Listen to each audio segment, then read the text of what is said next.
इस समय की बड़ी खबर देश की राजधानी दिल्ली से, जहां मुख्यमंत्री रेखा गुप्ता ने अहम बैठक की है।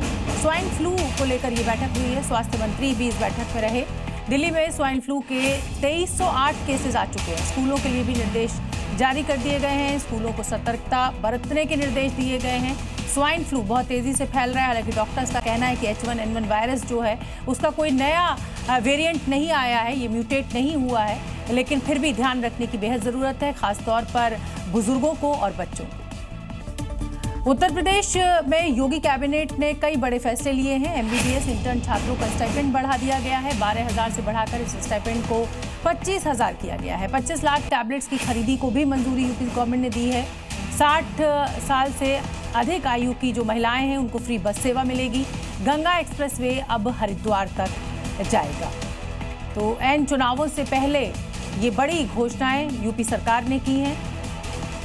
जाहिर सी बात है कि विपक्ष अब इनको लेकर हमलावर होगा, लेकिन उत्तर प्रदेश के लोगों के लिए ये अच्छी खबर है।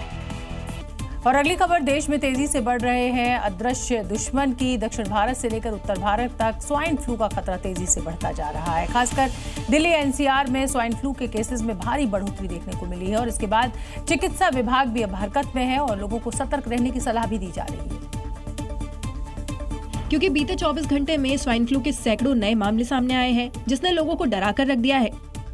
दिल्ली में 114 नए केस सामने आए हैं, तो वहीं नोएडा में 104 नए केस दर्ज हुए हैं। इसके अलावा फरीदाबाद में 6 मरीज पॉजिटिव पाए गए हैं।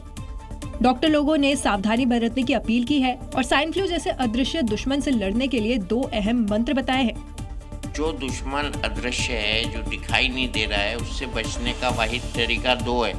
एक तो जो खांस रहा है उससे दूरी, 2 मीटर की दूरी है बहुत ज़रूरी, और दूसरा मास्क लगाइए। इसके साथ ही वायरस के संक्रमण से दूर रहने के लिए डॉक्टर्स ने गर्म पेय पदार्थ जैसे कहवा, चाय, सूप पीने की सलाह दी है। साथ ही खट्टी और ठंडी चीजों से दूर रहने की सलाह दी है।